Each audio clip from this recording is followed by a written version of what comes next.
would like us to go to the end of the ministry of Jesus. Go with me to John chapter 11, 47 to 49. We've set the basis now for some very important things that we're going to study regarding the final days of Jesus before His crucifixion. John chapter 11, verses 47 and 49. The Jewish council gathered together because Jesus had resurrected Lazarus and everybody was following Jesus. They were impressed by His teaching. So they said, we have to do something about this man because pretty soon the whole nation is going to be following him. So they gathered in this council, in the Sanhedrin. There were 70 members in the Sanhedrin. And notice how the story develops. Then the chief priests and the Pharisees gathered a council and said, what shall we do? For this man works many signs. If we let him alone like this, everyone will believe in him. And now notice their fear. Everyone will believe in him, and the Romans will come and take away both our place and our nation. What are they saying? They're saying, listen, we have to eliminate public enemy number one, or else the Romans are going to destroy our nation. Our nation is going to cease to exist. Interesting. Did their nation fall? Yes, it fell by what they did. We're going to notice. Verse 49.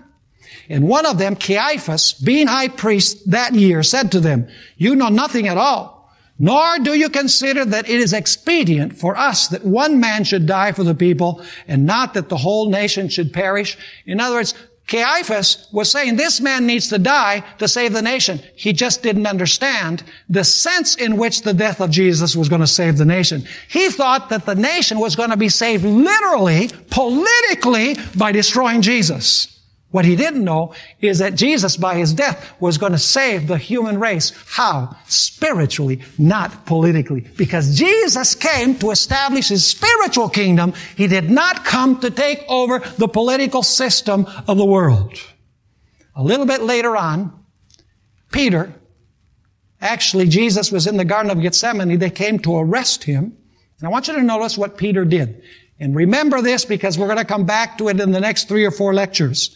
Matthew 26 and verses 50 to 52. Now we're going to talk about the final days of Jesus before His ascension to heaven. Matthew 26 verse 50. And suddenly, one of those who were with Jesus stretched out his hand and drew his sword, struck the servant of the high priest and cut off his ear. By the way, this was Simon Peter. And he wasn't aiming at the ear, he was aiming at the head, but he was a fisherman, not a soldier. And so it says that he cut off his ear. Now notice what Jesus said. What did Jesus say? Good, well done, Peter. Defend my kingdom. Use the sword. Kill him. Is that what he said? No. Did he say to the other disciples, you cowards, why don't you join Peter in fighting for my kingdom? No. Notice verse 52. These are the key words I want you to remember. But Jesus said to him, put your sword in its place. Put your what? Your sword in its place. For all who take the sword will perish by the sword. He who kills with the sword must be what? Must be killed with the sword. Those words are in Revelation 13 verse 10, and we will study them in the next couple of lectures. And so you know what they did with Jesus? They arrested Him in the Garden of Gethsemane, and then they took Him to the Sanhedrin. In other words, He had His religious trial.